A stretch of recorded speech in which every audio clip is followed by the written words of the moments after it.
នេះជាការរៀបចំតិចតួចមុននឹងធ្វើដំណើរទៅកាន់រមណីយដ្ឋានភ្នំអរ៉ាល់អ្នកទាំងអស់គ្នាខ្ញុំចូលចិត្តព្រៃព្រឹក្សាចូលចិត្តភ្នំចូលចិត្តទឹកអញ្ចឹងចុងសប្តាហ៍អញ្ចឹងមានតែទៅកំសាន្តបែបអញ្ចឹងជាមួយមិត្តភ័ក្តិដោយសារតែយើងរវល់មួយការងារយើងខ្លួនទៅក៏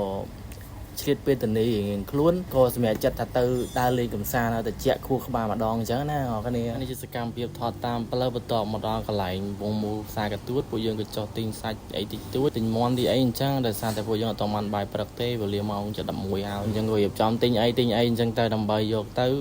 ធ្វើអីញ៉ាំនៅលើនេះបន្ទាប់ពីឡើងឡានយើងបានទិញអីវ៉ាន់ហើយយើងមកជួបជាមួយនឹងកំពូលតារាចម្រៀងប្រចាំភូមិជីមានពិតរូបស្រី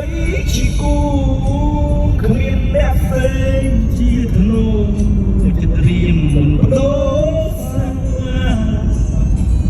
គុំចិត្តស្ដាយឆ្ងាយដូចជាមេយ៉ាងណាឥឡូវស្ដាប់ចម្រៀងតែប៉ុណ្ណឹងបានហើយកំពូលតារាចម្រៀងគេមិនដែលជេងច្រើនគេច្រៀងបន្តិចល្បីយកតាណាអស់អញអស់និយាយមកអីស្អីគេអីស្អីគេច្រកចូលទឹកធ្លាក់ជើងភ្នំអរ៉ាល់អ្នកទាំងអស់គ្នាបត់ចូលហើយជាមួយនឹងអារម្មណ៍ចាប់ផ្ដើមសោះស្រាយបណ្ដាដែលបន្ទាប់ពីបានឃើញព្រៃព្រឹក្សាភ្នំក៏ដូចជាដើមឈើខៀវស្រងាត់តាមដងផ្លូវអ្នកទាំងអស់គ្នាអើយ fresh ហ្មងហ្នឹងនេះដល់ផ្លូវបំបែកបត់ចូលទៅអ្នកនរគ្នាអាចមើលវីដេអូនឹងបានបើចង់មើលថ្ងៃក្រោយស្រួលទេនេះមើលតាមវីដេអូខ្ញុំថតមក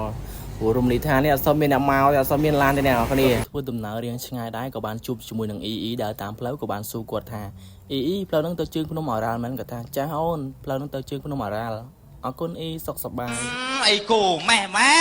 បន្តដំណើរទៅតាមផ្លូវហ្នឹងបន្តទៀត EE នៅម្ដុំនេះគាត់ដើរទៅពីទៅពីពេញទៅផ្លូវអត់យល់គាត់អញ្ចឹង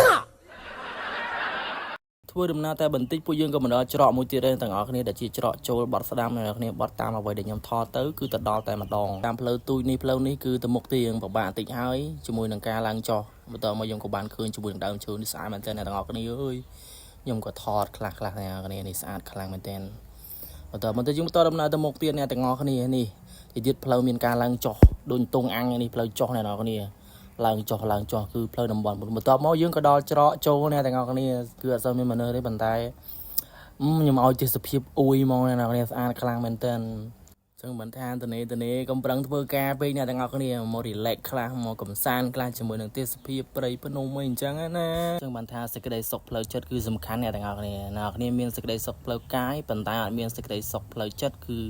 មិនល្អទេអញ្ចឹងយើងត្រូវដើរទន្ទឹមគ្នាជាមួយនឹងកាយជាមួយនឹងចិត្តយើងបានមកដល់កន្លែងកំសាន្តហើយអ្នកទាំងអស់គ្នាជើងភ្នំអរ៉ាល់គឺឥឡូវនេះពួកយើងចាប់ផ្ដើមប្រមូលអីវ៉ាន់មានធុងទឹកកកមានអីអញ្ចឹងណាអ្នកទាំងអស់គ្នាដោយសារតែពួកយើងបបអញ្ចឹងទៅការ relax